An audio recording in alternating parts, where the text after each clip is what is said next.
Ok, Subscribe ok, now. rồi. Bây giờ Leo muốn giới thiệu với các bạn một cái update cũng cực kỳ hay trong cái 1.2, trong cái update 1.2 vừa rồi. Có quá nhiều thứ để mà mình có thể nói về cái update 1.2, 70GB, hơn 70GB update. Các bạn cũng có thể tưởng tượng là nó nhiều đến như thế nào đúng không? Và đây là một cái update mà Leo cảm thấy là nó cực kỳ hay luôn, muốn chia sẻ với các bạn ngay lập tức, và nó sẽ chắc chắn là nó sẽ ảnh hưởng đến cái lối chơi của các bạn vô cùng nhiều luôn. Đó là toàn bộ những cái update mà Leo biết cho đến hiện tại về Inner Ways, hay là các bạn còn gọi là tâm pháp, hay là nội công, hay là cái gì đó ha. Rồi, thì bây giờ chúng ta sẽ nói đến Inner Ways, những cái thay đổi của Inner Ways trong cái phiên bản 1.2. Cái đầu tiên mà Leo muốn nói đó là bây giờ chúng ta đã có thể lên ngựa 6 ngay lập tức. Ok, nghe hơi phê lý ha. Làm sao để bây giờ chúng ta lên ngựa 6 ngay lập tức?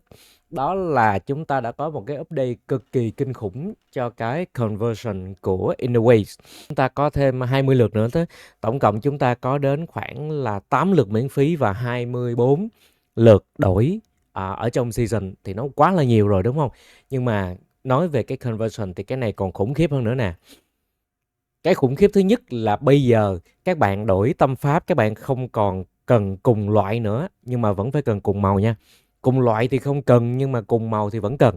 Tức có nghĩa là lúc trước á, khi mà các bạn muốn đổi tâm pháp á, thì các bạn chỉ có thể đổi cái martial art qua cho cái martial art khác, và cái general cho cái general khác, đúng không?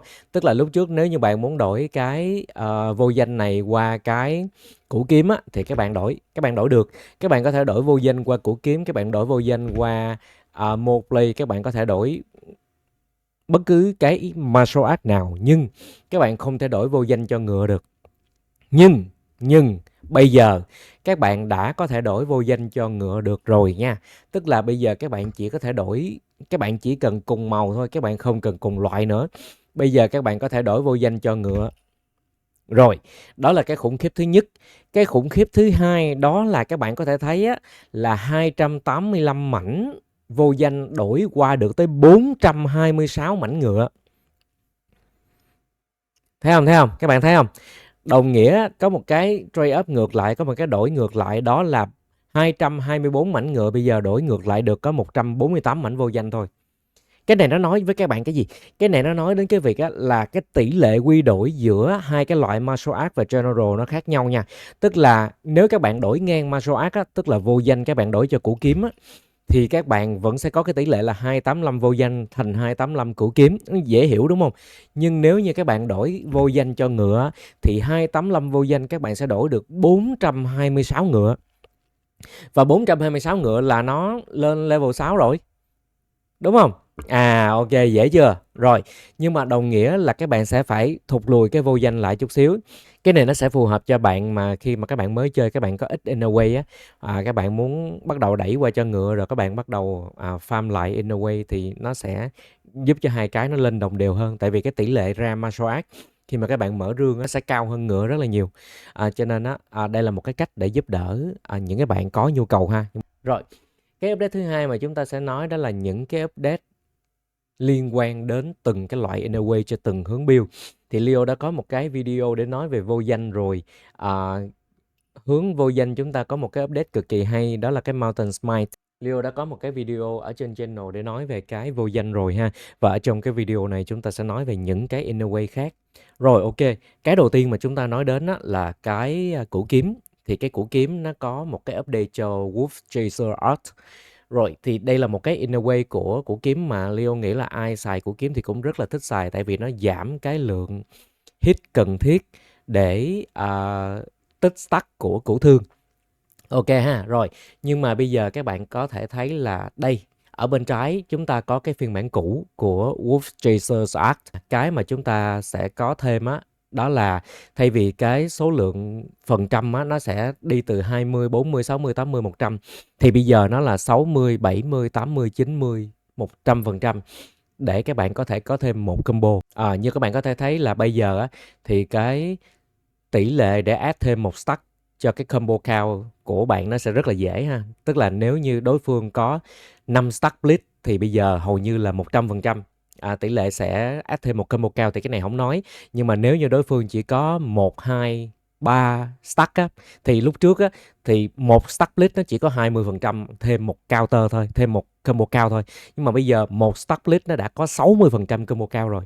Cho nên bây giờ nó sẽ giúp cho củ thương á, dễ tích combo hơn rất là nhiều dựa trên cái stack blitz chảy máu á, của đối thủ. Rồi ok, tiếp theo chúng ta cũng có một cái update cho củ kiếm, và lần này đó là cái Adaptive Steel. Wow, cái này là một cái huge change, một cái thay đổi vô cùng lớn cho củ kiếm luôn đó các bạn.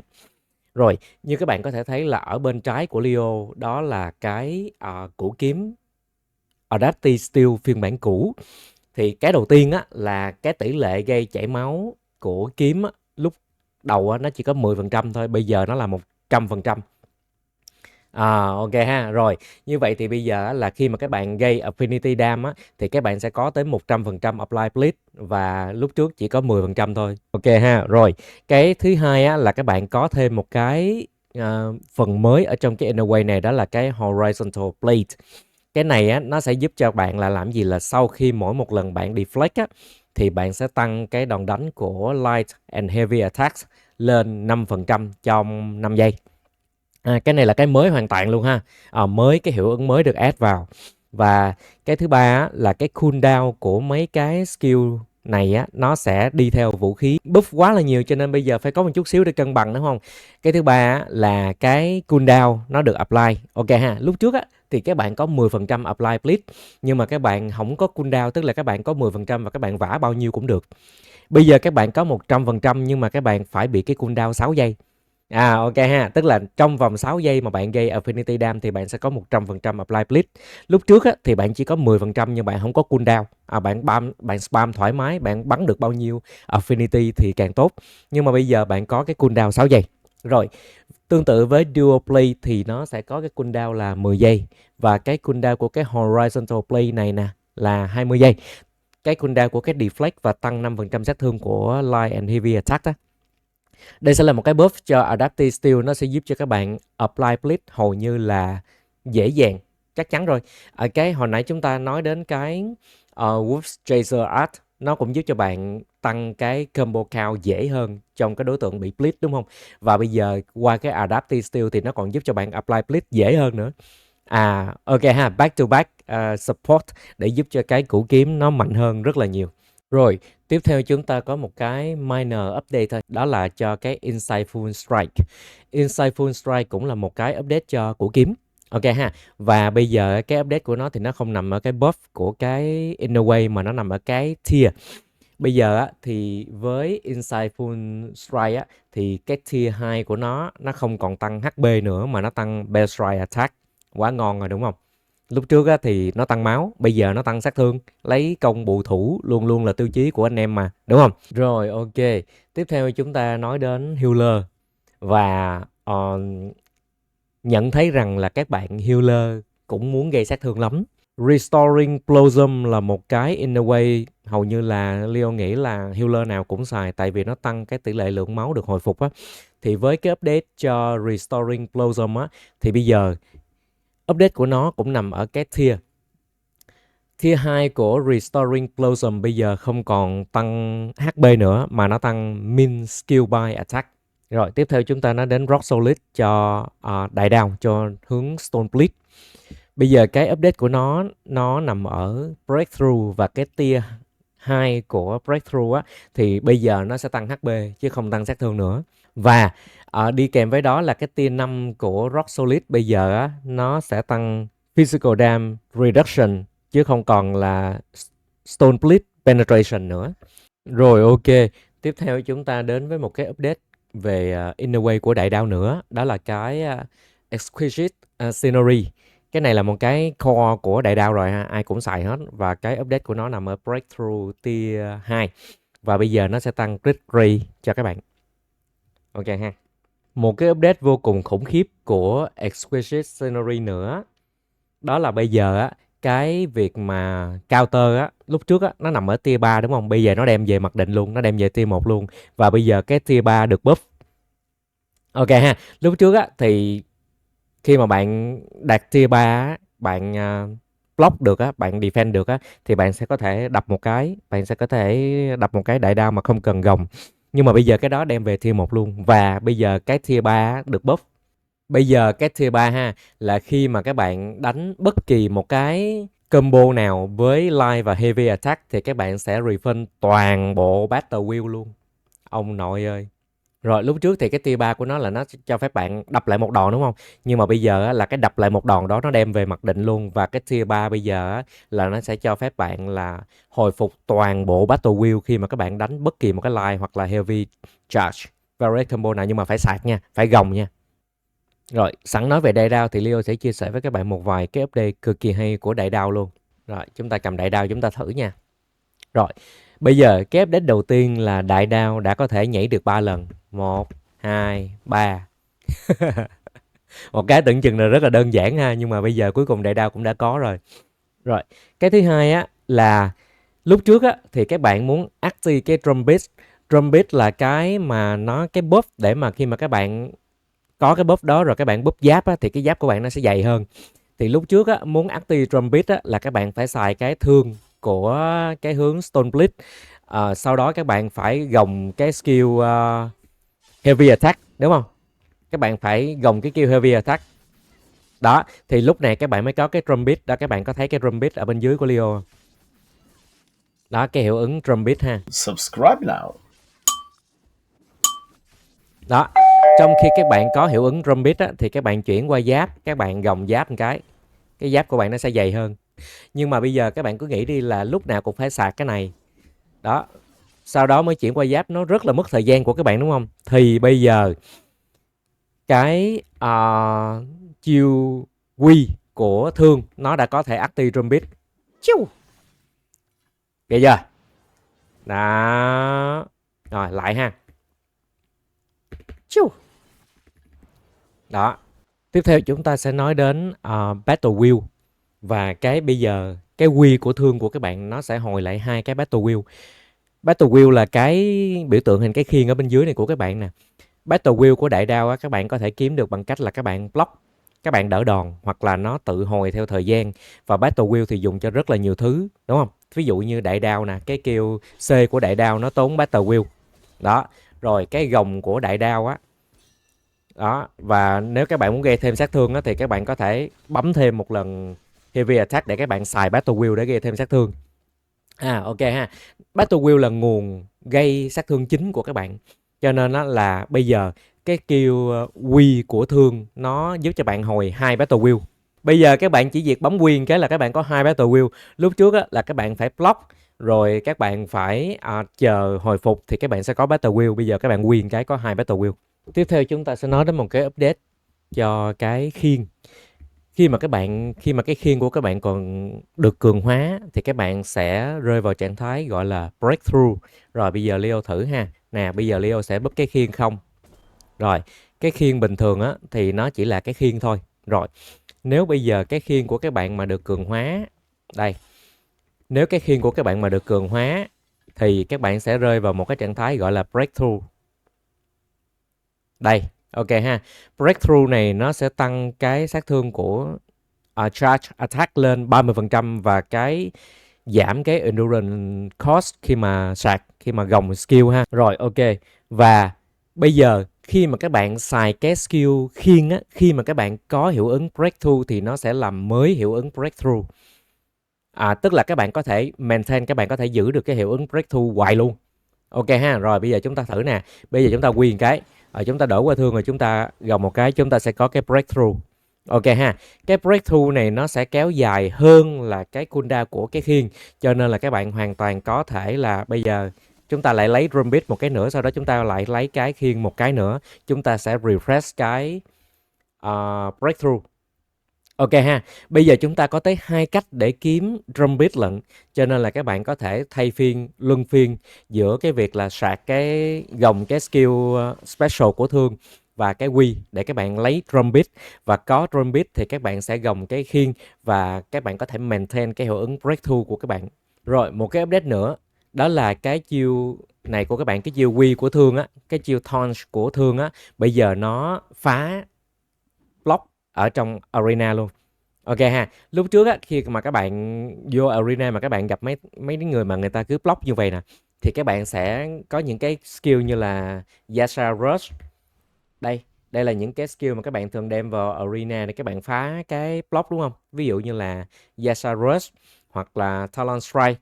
Cái update tiếp theo là một cái update để tăng sát thương cho cái đường đại đao. Trời ơi, còn tăng sát thương nữa chứ. Rồi, khi mà các bạn xài special của thương á, là khi các bạn bấm dấu ngã á, hoặc là như Leo chọn chữ C á, thì khi các bạn chọn chữ C á, thì đối thủ sẽ rơi vào một cái trạng thái gọi là vulnerable. Ok ha, cái vulnerable này nó sẽ kéo dài trong 16 giây và trong 16 giây này á, bất kỳ mọi sát thương nào bạn gây lên đối thủ nó sẽ được tăng 8% và nếu đó là sát thương của đại đao thì nó còn tăng sát thương lên thêm 8% nữa. Đó là 16%. Ok ha, rồi bây giờ mình thử nè. Nếu như mình không có cái búp gì hết, mình đỡ qua đại đao và mình gồng thử coi, mình đập được bao nhiêu sát thương ha. 7.400, rồi 8.000, khoảng 8.000. Rồi, bây giờ mình sẽ chơi hết tất cả những cái búp có thể lên để thử coi nha. Đầu tiên là mình sẽ lấy Rumbit, rồi mình lấy Breakthrough, rồi mình lấy cái Vulnerable. Ok, rồi Rumbit, Breakthrough, rồi lấy Vulnerable, rồi sau đó gồng. Ôi trời, ôi cha mà ơi. Ôi cha mà ơi. Trời ơi. Đó giờ Leo không có chơi đại đao, nhưng mà bây giờ Leo thực sự là sửng sốt luôn. Má ơi, gần gấp đôi sát thương. Rồi, bây giờ chúng ta sẽ làm cho đối thủ tụt cái khí xuống không để chúng ta coi một cái update mới. Ok ha.